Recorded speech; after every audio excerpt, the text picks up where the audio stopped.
네, 7월 14일 장윤선의 취재편의점 평소보다 30분 먼저 출발합니다. 잘 아시는 것처럼 이번 주 인사청문회 슈퍼위크입니다. 그래서 국회의원분들께서 너무너무 많이 바쁘세요. 그래서 오늘 30분 더 일찍 여러분들께서 굉장히 좋아하시는 분 모셨습니다. 국회 외통위 소속이시죠? 더불어민주당 이재정 의원님 모셨습니다. 어서 오십시오. 네, 안녕하세요. 아니 괜히 당기게 해드려서 송구합니다. 아닙니다. 제 일적 때문에. 아닙니다. 네. 저희가 이렇게 해서 일찍 또 시작을 하면 네. 시청자분들께서 더 일찍 모이시니까 저희들은 더 좋습니다. 네. 앞서 말씀드린 대로 오늘부터 시작해서 사실상 인사청문회가 본격적으로 시작. 네. 오늘만 하더라도 4명의 인사청문회가 있는데 그에 앞서서 대통령실에서 지난 주말에 특사 파견 단을 결정해서 쭉쭉 가는 것 같습니다. 네. 오늘은 보니까 뭐 유럽 연합을 시작으로 해서 4개국계 특사단을 파견하시는데요. 외통위에서도 관심 갖고 좀 보고 계십니까? 네, 그렇죠. 사실 뭐 특사를 가는 것 자체가 그 외교 관계에 있어서는 그 나라하고의 가장 큰 외교 이벤트거든요. 네. 그래서 우리나라 스케줄대로 편하게 뭐 한 명씩 보내는 게 아니라 지금 각국하고 조율해서 최종 확정되는 날짜에 이제 특사단이 떠나고 있는 건데 뭐 주요국이라고 해서 먼저 가고 이런 게 아니라 각국의 상황 어쨌든 간에 가서 정상급을 예방해서 대통령의 진서를 전달하는 것이기 때문에 그분들의 스케줄이라는 게 저 비행기 내렸어요 하면 나머실 수 있는 분이 아니잖아요. 네. 그래서 그 일정들 맞추고 있고 주요국도 아마 곧 일정들 맞춰지는 대로 특사도 확정돼서 떠날 겁니다. 네. 예. 지난주에 사실은 김종인 전 비대위원장이 이제 미국 특사를 맡게 됐다라고 해서 언론에 굉장히 많이 보도가 되었는데 또 제외되었다라는 보도가 또 나오고 있어요. 네. 그래서 과거 같으면 뭐 미국, 중국 뭐 이렇게 주요 국가 중심으로 특사단을 먼저 파견했는데 이재명 정부 같은 경우에는 그런 격식이 이런 게 좀 파괴되는 건가? 새로운 외교 툴이 생기는 건가? 이런 생각도 좀 들었습니다. 워낙 지금 사강에 각자의 스케줄이 굉장히 바쁜 때예요. 직전에 또 전쟁도 있었고 전쟁을 치르고 있기도 하고 또 전쟁이 휴전 국면에 있지만 어떻게 될지 모르는 여러 가지 국제관계가 복잡한 상황이기 때문에 더더욱 뭐 나라의 중요도를 우선순위로 하는 건 아니고요. 김종인 전 비대위원장의 특사와 관련해서는 저도 보도를 받고 또 후보군으로 오르내린다는 얘기는 저도 이제 결에 듣지만 이게 또 정말 외교적인 문제는 그 정부에게도 명단을 보내서 이제 적절한 수준의 합의를 합니다. 네. 사람의 소위 뭐 시쳇말로 하면 급수 그렇게 해서 얼마나 우리나라에 무게감을 두는지 어떤 메시지를 담고 있는지에 대해서 상대국도 그럴싸한 특사에 대한 이제 희망이 있거든요. 그래서 아마도 저는 뭐 상대국과의 조율 또는 기존의 후보군으로 오르내리던 사람들이 정확하게 픽스가 됐는지조차도 모르는 거기 때문에 전 지금 나온 소식에 대해서는 제가 확인드릴 수는 없지만 조율하는 과정 중에 있다고만 알고 있고요. 저는 가신다고 하더라도 어떻게 보면 이재명 정부의 외교 스타일을 보여줄 수 있는 왜냐하면 김종인 비대위원장은 양쪽 정당, 거대 양당 두 군데에서 모두 비대위원을 했어요. 한국 정치사에서 그분이 차지한 어떤 포지셔닝 자체는 또 의미하는 바가 있을 것이고 실용 외교를 천명한 이재명 정부가 사람을 기용하는 데 있어서 굉장히 폭넓고 또 미국과 상대함에 있어서도 특정 경향성에 매몰되지 않는다라는 것을 보여줄 수 있는 또 인물이기도 하겠다. 저는 그렇게 판단했거든요. 네. 그런 뉴스가 보도됐을 때. 그래서 그런 측면에서 나쁘지 않은 선택이셨겠다 생각은 했는데 뭐 확정이 되기 전이니까 저도 어떤 얘기든 드릴 수가 없네요. 네. 오늘 뭐 우상호 정무수석도 우리가 발표한 것이 아니라 기자들이 취재해서 보도하는 것이기 때문에 확인해 드릴 수 없다 이렇게 말씀하셨는데 아마 맞더라도 그 중에는 아닌 것도 있었을 테고 또 맞더라도 아니더라도 밝힐 수 없는 건 결국 그냥 우리끼리의 비밀이 아니라 국가 간의 관계에서 또 얼마든지 조정될 수 있는 여지도 있어서 그럴 거예요. 그렇군요.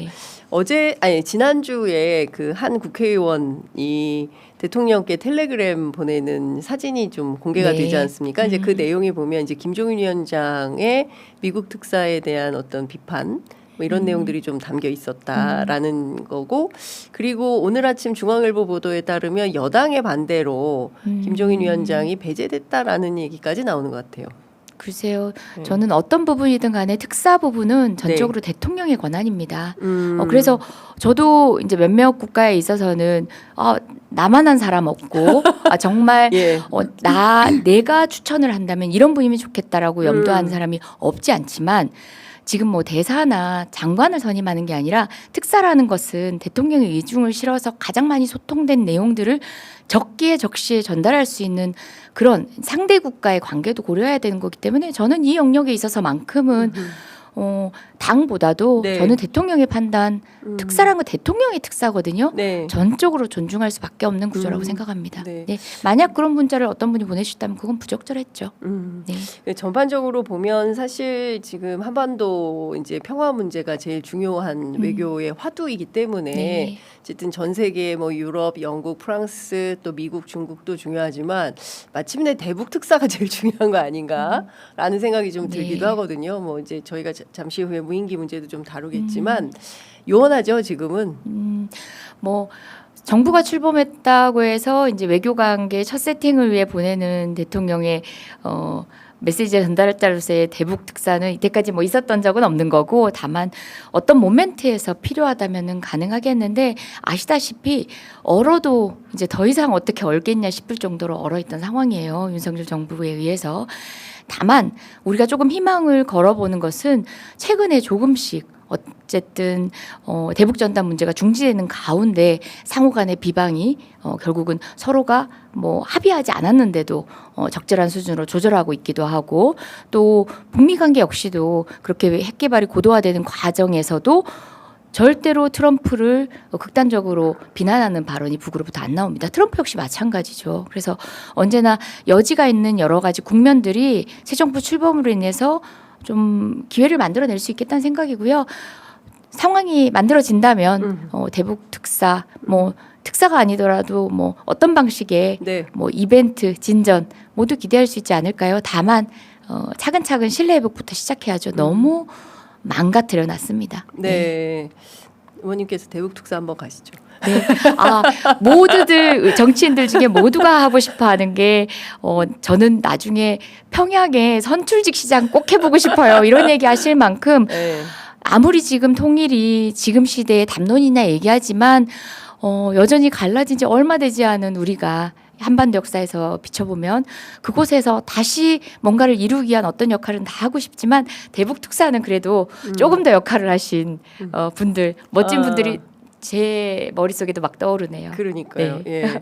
아니, 주말에도 사실은 그 금강산하고 울주의 암각화하고 네. 두 개가 이제 세계유산이 남북이 공동으로 된 것은 또 이번이 처음이라는 뉴스 보도도 네. 나오고 있던데 하여간 이제 금강산에서 이산가족 상봉도 하고 또 금강산 관광도 이제 노무현 정부 때는 진행이 됐었죠. 그랬다가 다시 또 20년 만에 또 관계가 얼어붙고 있어서 이재명 정부에서 남북 관계가 조금 다시 또 훈풍이 불면 좋겠다 이런 네. 그래야 또 한반도의 어떤 경제 뭐랄까 남북 경협을 통한 경제 활성화도 더 될 수도 있고 네. 그래서 그런 차원에서 질문을 좀 드려봤습니다. 네, 제가 두리뭉실하게 얘기했지만 네. 절대 때를 기다리는 게 아니라 이 정부는 오늘 하루도 뭐 각 부처나 역할을 맡은 분들을 통해서 그 신뢰 회복을 위한 하나하나의 조치들 그리고 구체적인 실천을 위한 이제 루틴하게 돌아가는 일부터 시작해서 어떤 계획이나 플랜도 준비하고 있는 겁니다. 그 기회는 우리가 만드는 거죠. 네. 알겠습니다. 그리고 인사청문회 좀 여쭤볼게요. 지금 국민의힘에서는 3명의 그 장관 후보자들을 지목하고 있고 오늘부터 이제 낙마 순위를 정해서 가는 것 같은데 예, 오늘 1순위는 이제 그 강선우 여가부 장관 후보자인 것 같아요. 그리고 이제 정동영 통일부 장관 후보자 같은 경우에는 이제 태양광과 관련된 그 배우자 문제 지적하고 있고 그리고 또 이진숙 교육부총리 후보자에 대해서도 여러 가지 논란 의혹이 있는데 여당 내부의 기류는 어떻습니까? 민주당 내부에서는 이 새 후보자에 대해서 좀 어떤 판단을 하고 있어요? 네, 청문회도 아직 거치기 전이잖아요. 그래서 어찌 되건 간에 문재인 정부의 큰 그림으로서 이제 각각의 조각 이제 고민해가지고 대통령께서 어쨌든 지명하셨고 그 부분에 있어서 이제 이재명 정부. 제가 뭐라고 했나요? 문재인 정부. 아, 네. 이재명 정부에서 네. 한때는 이재정 정부라고 한 적도 있습니다. 아, 죄송합니다. 예. 네. 그래서 지명을 하셨는데 장점과 단점은 누구에게나 있겠지만 만약 그것이 국민의 눈높이에서 어떤 지정들이 받아들여질 것인지 아닌지는 또 청문회 과정을 통해서 살펴야 되는 겁니다. 2주 한번 지켜보시죠. 네. 그리고 또 후보자가 서면으로 이렇게 공방이 이루어지는 것과 판사도 판단할 때 그렇거든. 직관한다라고 얘기하거든. 재판을 직관한다. 후보자의 말 그리고 후보자가 묻는 말들에 대해서 즉답하는 과정에서 이뤄지는 그런 공방들이 진실을 또 드러냅니다. 그리고 네. 또 억지로 된 어떤 공방들이 후보자를 밀어붙일 때는 국민이 또 납득하지 않고요. 네. 그래서 이뤄지는 청문회를 한번 지켜보셨으면 좋겠습니다. 그러고 난 뒤에 순위를 정해야죠. 뭐 미리 뭐 순위를 정할 수 있는 건가요? 야당으로서는 사실 본인 당 추스리기도 바쁜 와중에 또 야당 역할도 해야 되고 고민이 많으실 걸로 생각됩니다만은 숫자로 정해놓고 할 수 있는 게 아니니까요. 청문회 준비에 충실해 주시고 과정에서 국민을 네. 설득하십시오. 네. 그러니까요. 많은 언론들이 어쨌든 새 후보자와 관련해서는 뭐 강선우 후보자 같은 경우에는 이제 갑질 논란이라고 해야 되겠죠. 뭐 보좌진 교체 횟수 뭐 여러 가지 이슈들을 좀 문제로 삼고 있어서 여당에서는 그러면 다 통과시켜야 된다라는 판단을 하고 계십니까? 아직 저희는 어떤 판단이 아니라 지명을 존중하되 국회 네. 내에서의 그 동의 과정, 아니, 그 국회 내에서 청문회 과정을 충실하게 하기 위해서 최선을 다하고 있는 거죠. 네. 오늘이 첫날이고 아직 진행되지 않았으니까 네. 그 정도로 가름하되 이미 한 해명에 대해서 또 부족하다고 생각되는 부분들이 있다면 네. 그 부분에 대해서 또 청문회 과정에서는 다시 되묻겠죠. 거기에 후보자의 답변 그리고 또 청문회 당일이라도 서류가 준비돼서 또 전달이 되거든요. 네, 그 네. 과정을 저희도 지금 주목하고 있습니다. 어제 이제 진성준 지금은 정책위 의장이죠. 네. 한 텔레비전 프로그램에 출연해서 소명이 되면 모르겠지만 소명이 안 되는 부분에 대해서는 그냥 넘길 수는 없는 거 아니냐라는 말씀을 좀 주셨어요. 네, 뭐 너무나 원칙적인 말씀인데 네. 흡사 그 언론을 딱 보면서 뭐지? 그럼 우리끼리야 네. 진성준 선배라고 하니까 우리 진성준 선배가 이런 게 판단을 하신 것처럼 비춰지는 제목 기사였어요. 네. 근데 보니까 이제 원론적 수준의 말씀이셨던 거죠. 다시 이야기해서 무조건 방어만 하는 것이 능수가 아니라 우린 청문회 과정을 형이화시키지 않는 한도 내에서 국회 판단을 존중하겠다라는 그런 말씀으로 전 들리고 네. 저 역시 기본적으로 같은 입장입니다. 네, 알겠습니다. 위원장님 뭐 인사청문위원회 위원장을 네네. 맡으신 거죠 지금? 네네. 네, 하나. 네. 네, 오늘도 지금 방송이 마치면 9시 반부터는 김상환 헌법재판소장 인사청문회가 진행되고요. 네. 바로 연이어서 10시부터는 정동영 통일부 장관 인사청문제의 네. 네 번째 주자로 네. 나서게 되는데 네. 김상환 헌법재판소 소장 인사청문회 특위의 위원장을 맡게 됐고 그건 다음 주 월요일에 진행이 됩니다. 워낙 뭐 대법관 당시부터 소수자 약자를 위한 진일보한 판결을 많이 내셨던 분이고 법원 내에서도 인품에 대해서조차도 어쨌든 정평이 있는 분이기 때문에 인사청문회 과정은 향후 가야 될 정말 마지막 민주주의 대한민국 헌법의 보루로서의 헌법재판소장의 어떤 위치의 무게감을 우리 국민들이 다 같이 보는 자리가 아닐까. 그 가치에 대해서 다시 되짚는 날일 것 같아요. 의미가 있는 게 6년의 임기를 풀로 채우는 최초의 헌법재판소장 청문회입니다. 예. 네네.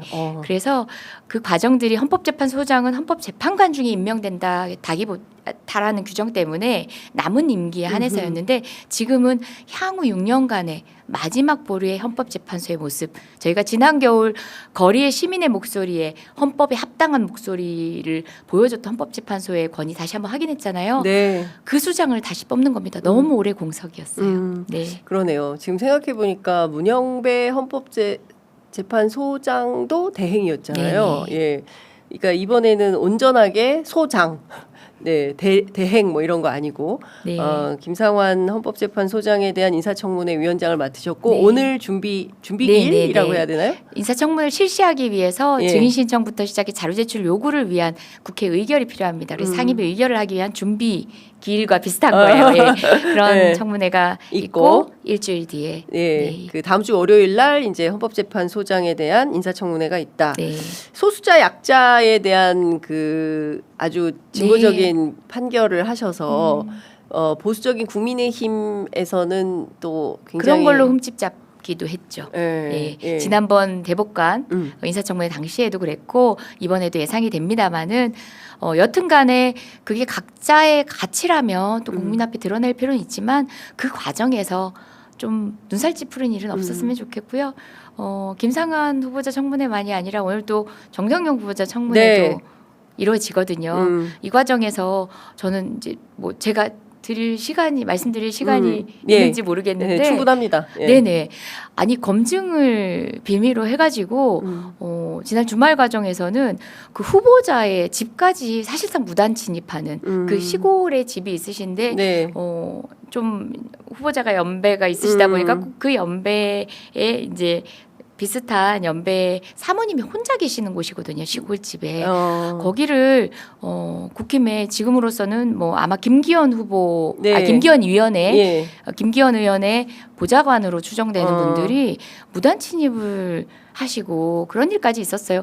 검증 좋고 예. 언니 존중합니다. 뭘 그렇지만 찾기 위해서 그 집에 간 거예요? 뭐 그 보좌관이? 집과 관련된 여러 가지 법 위반 사실을 조사하겠다는 것인데 예. 우리가 가진 권능이 예. 이제 담장이라고 하는 건 뭐 물리적 담을 얘기하는 게 아니라 예. 들어갈 수 없는 부분, 사적인 사유지까지 네. 함부로 넘어 들어가서 사생활의 평온함을 침해할 권리까지 우리에게 있지는 않습니다. 예. 우리가 수사를 하는 사람들이 아니잖아요. 그렇죠. 수사를 하더라도 강제 집행을 할 때는 강제적인 수사권을 행사할 때는 법원의 허가가 필요해요. 네. 적절히 하셔야 됩니다. 통제 권한을 남용하는 것도 범죄입니다. 저는 예. 이 말씀을 꼭 오늘 청문회 과정에서도 드리려고 했는데 예. 딱 보니까 오늘 제가 네 번째 네, 타자라고 예. 했잖아요. 예. 세 번째가 김기현 의원이시더라고요. 아, 원님 바로 네. 앞이. 예. 네. 예. 근데 좀 자중하시고 그런 방식 자체에 국민이 동의하시지 않는다는 거 아시고 질의 정말 눈살 찌푸리게 안 하셨으면 좋겠어요.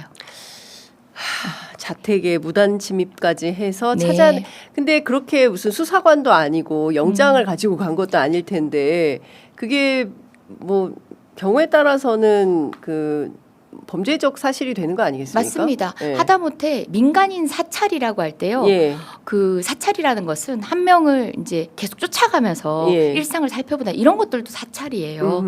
그래서 권한 내의 행위인지에 대해서는 되게 엄정하게 봐야 된다고 봅니다. 국회 국정감사 권한, 보좌진들이 그것을 보조할 권한, 네. 그까지 허용했을까요? 좀 과했다는 생각이에요. 그리고 사생활 예전에 우리 조국 장관 청문회 당시에 그러니까요. 그 앞에 진치고 있었던 거 기억나잖아요. 네. 뭐 누구든 간에 이제 검증을 이유로 해서 근데 뭐 하다못해 뭐 짜장면 배달부에까지 그러니까. 취재를 했던 그때 상황처럼 네. 지금 그 시골집 앞에 그 국회 보좌진들이 가서 그 혼자 있는 배우자 얼마나 공포감이 들었겠어요. 네. 그런 상황까지는 안 만들었으면 좋겠습니다. 자료 제출 요구하시고 예. 정당한 권한 내에서 감사하십시오. 참 이 뭐 태양광 관련된 그 서류를 찾아보고자 하는데 가서 사모님 깜짝 놀라셨겠네요. 지금 사모님이 거의 식사도 못 하시고 네. 뭐 롤요제라고 하면 되게 평온한 단어인 것 같아요. 정말 그 정도로 사실은 저희한테는 굉장히 필요한 인재시고 그러니까 재선 통일부 장관 네. 지금 이 모멘텀에 얼마나 필요한 역할을 하실 분인데 이분에 대해서 이분의 이제 이런 행보들에 대해서 기꺼이 응원군이 되어 줘야 될 가족이 위기감을 느끼고 있다, 불안함을 느끼고 있다면 이분은 어떻게 그 일을 또 하시겠습니까? 네. 아니 근데 국민의힘이 이렇게까지 하는 이유는 뭐라고 생각하세요? 그 내부가 어떻답니까? 그렇죠. 예. 내후와 내환을 외환으로 돌리고 싶어하는 예. 아주 얕은 수가 선택하기 쉬운 수긴 한데요. 예. 그래 김기현 의원님 정도면은 어쨌든 다선 아니십니까? 여러 그렇죠. 가지씩 또 역임하시고 예. 그러면 사실 뭐 지금 뭐 감사위원으로서의 역할도 충분히 하셔야 되는 건 마땅하지만 저기 내환부터 먼저 들여다보시죠 싶은 생각이 문득 듭니다. 그 정도 적극성을 띠고 국민의힘에 메스를 냈으면 네. 어떨까요? 그 생각도 해봅니다. 네. 아무튼 오늘 지켜보고 있습니다. 우리 네. 김기현 의원님도 제가 지켜보고 있습니다. 이게 경우에 따라서는 그 여야 간의 공방이 오히려 더 치열해질 수도 있겠다라는 생각이 좀 들기도 하네요. 그 최근에 뭐 여러 행사나 이런 자리에서 국민의힘 의원들 많이 만나실 텐데 뭐 여러 말들을 좀 듣고 계시다고 들었어요. 뭐 대체로 내부에 대해서 뭐 평가를 어떻게 하고 계시던가요? 이를테면 윤희숙 새로 선출된 그 혁신위원장 네. 같은 경우에는 이제 좀 세게 해야 된다라는 입장인 거고, 반대로 또 나경원 의원 같은 분은 왜 자꾸 언제까지 사과를 해야 되느냐. 또 당대표 출마하겠다고 나서 장동혁 의원도 비슷한 스탠스인 것 같은데 어떠세요? 국민의힘 내부에 중진이시니까 여러 중진 의원들 많이 만나실 것 같아요. 예.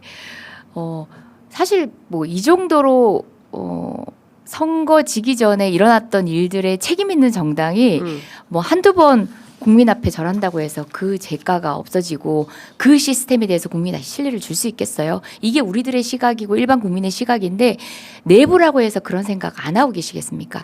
솔직히 저만이 아닐 겁니다. 우리 기자님도 마찬가지고 국민의힘 내부의 의원님들 목소리 들어보면 냉정하게 얘기하시는 분들 굉장히 많아요. 어떤 한 중진 의원님은 몇 명 의원님 같이 계신 이제 안전이 사적인 자리는 아닌 자리에서 그렇게 말씀하셨어요. 이거는 완전히 당이 쪼개지고 해체하고 망해야 우리는 다시 일어날 수 있다.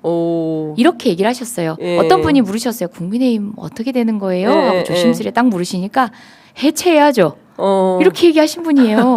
그래서 그 얘기가 뭐 진짜 뭐 당 해체 수순을 밟으라가 아니라 그에 버금가는 정도의 정말 출혈을 각오해야 그런 쇄신 이어야 된다라는 얘기인데 지금 일어나고 있는 국민의힘 내부에 뭐 혁신위가 됐든 어떤 이름을 갖다 붙인다고 해도 지금 그걸 받아들일 준비 각오 전혀 없잖아요. 네, 그러니까 네, 지금 뭐 근데 이런 분들이 좀 겉으로 적극적으로 좀 나서야 판이 좀 정돈될 수 있는 거 아닌가요?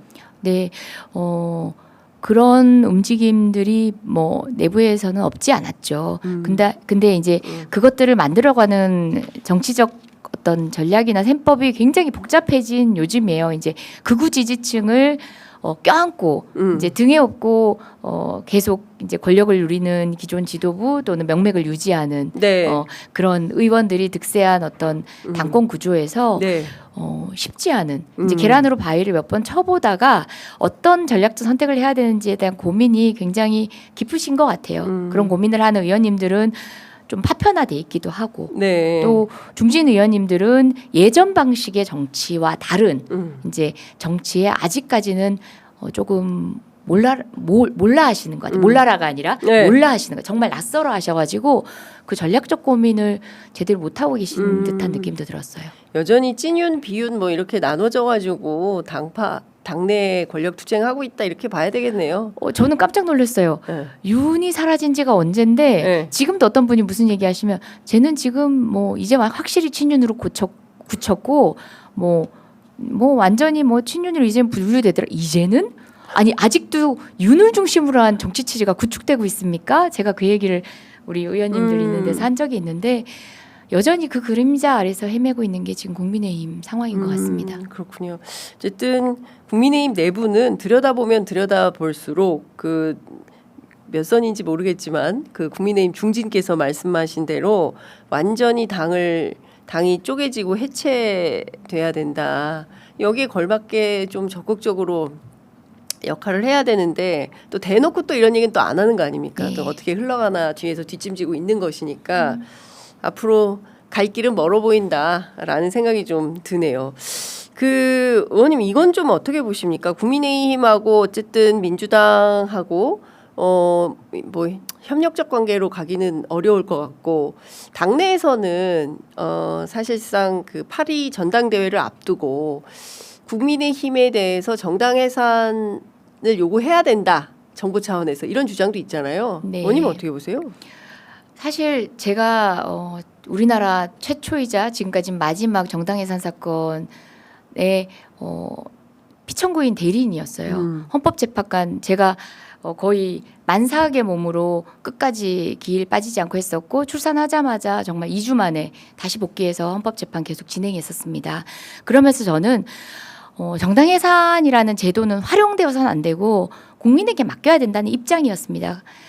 그럼에도 불구하고 그 재판의 판결문을 가지고 그대로 비춰본다면 정말 국민의힘이야말로 해체해야 되는 정당이에요. 해산 사유의 중에 하나가 뭐냐면 그때 당시에 이석기 네. 의원이 이제 형사재판을 치르고 있었는데 결국 뭐 주요한 혐의에 있어서 무죄도 받고 했지만 네. 그 사람을 제명하지 않았다는 이유로 거리감을 두지 않았다는 것도 그와 관련된 모든 의혹을 당이 책임지는 방식이었거든요.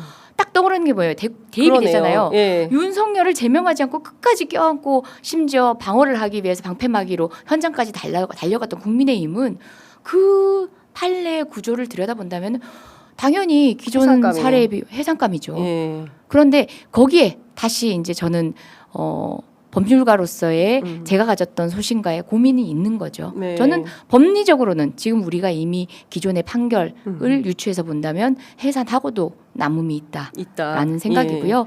다만 전에 김재현 전 의원 예. 해산으로 인해서 이제 의원직을 잃고 했던 그렇습니다. 김재현 전 의원이 그런 얘기했습니다. 나는 반대한다 얘기했어요. 나는 비속 정당 해산제도에 의해서 억울하게 해산된 정당의 마지막 의원이었지만 하지만 그 제도가 남용되는 것은 반대한다라고 얘기했습니다. 그런 시각도 있을 것 같습니다. 그렇군요. 김재현 전 지금 네. 대표신가요? 네네네. 통합진보당 네. 지금 진보당의 네. 대표가 그런 얘기를. 네. 그러니까 이게 굉장히 어찌 보자면 이제 제도를 통해서 민주주의의 결과물로 탄생한 정당을 그냥 해산시켜 버리는 이게 맞는 거냐? 국민이 해산시키자 예. 이런 의도시겠죠. 국민- 김재현 의원이 설마 예. 국민의힘을 용서했겠습니까? 그렇죠. 해산되어야 마땅한 정당이고 예. 지금 그 뿌리 그 근거 인정할 수 없다라는 의견이실 겁니다. 그렇군요. 알겠습니다. 그 말 나온 김에 윤석열 얘기도 좀 네. 여쭤볼게요. 내란숙의 윤석열 지금 구속되어서 네. 지금 뭐 다행히도 오늘부터 기온이 조금 내려갔다고 그러긴 한데 주말 사이까지 굉장히 무더웠습니다. 그래서 뭐 김계리 변호사가 운동 시간도 보장해주지 않는다 등등 주장을 했는데 그에 대해서 법무부가 아주 꼼꼼하게 실제가 어떻다라는 네. 내용을 다 명토 박아서 보도자료로 배포를 했습니다. 그래서 이제 양쪽이 이게 균형 맞춰서 나오기는 하는데 오후 2시에 특검에서 조사받으러 나오라고 했는데 건강상의 이유로 못 나오겠다는 거 아닙니까? 건강상의 이유로 특검 조사는 못 받겠다는 건데 운동할 수 있는 건강권은 침해당하고 있다. 이게 지금 그 김계리 변호사의 주장인 거잖아요. 어떻게 보세요? 아니 뭐 건강하셔야죠. 네. 우리가 그렇다고 해가지고 그분의 건강을 침해할 어떤 권한이 있는 것도 아닙니다. 네. 그래서 우리가 기존의 어떤 피고인들, 피의자들이 받는 제도적 범위 안에서 충분히 그 권리 보장되고 있습니다. 그 부분에 대해서 갑론을박할 내용도 아니고 그렇게 읍수할 내용도 아니고 그러니까 본질 밖의 얘기인데 네. 사실 그렇게 국민을 우롱했던 이제 정말 계엄을 선포하고 이제 그 직후 탄핵될 때까지의 과정만이 아니라 수사 네. 과정에서 얼마나 국민을 우롱했습니까? 이것도 역시 우롱하는 거죠. 지금 들어간 지 얼마나 되셨다고 건강을 이유로 아니 마뜩 차으시겠죠. 심기는 불편하시겠죠. 네. 심기가 불편하다는 게 건강상의 이유로 불출석할 수 있다고 동일시 놓을 수 없는 거죠. 심기 불편하신 거 이해합니다. 근데 그렇게 심기 불편해도 해야 되는 과정에 의무가 있습니다. 네. 알겠습니다. 그러니까 적극적으로 특검 수사에 임하라 이런 정도로 이해하도록 하겠습니다. 방금 전에 속보 들어와 있는데요. 김건희 특검에서 양평 고속도로 노선 변경 관련해서 국토부 등 10곳 이상 압수수색 중이다라는 소식 들어와 있고요. 리얼미터 여론조사에서 이재명 대통령 지지율 64.6% 기록했다는 보도도 들어와 있습니다. TK 등 보수층도 돌아섰다 이런 보도인데요. 관련해서는 이따 저희가 오늘 신장남매 시간에 조금 더 구체적으로 살펴보도록 하겠습니다. 자, 의원님 말씀은 오늘 여기까지 듣겠습니다. 고맙습니다. 인사청문회 잘 하시고요. 네, 부탁드려 와서 열심히 네, 하겠습니다. 고맙습니다. 네, 수고하세요.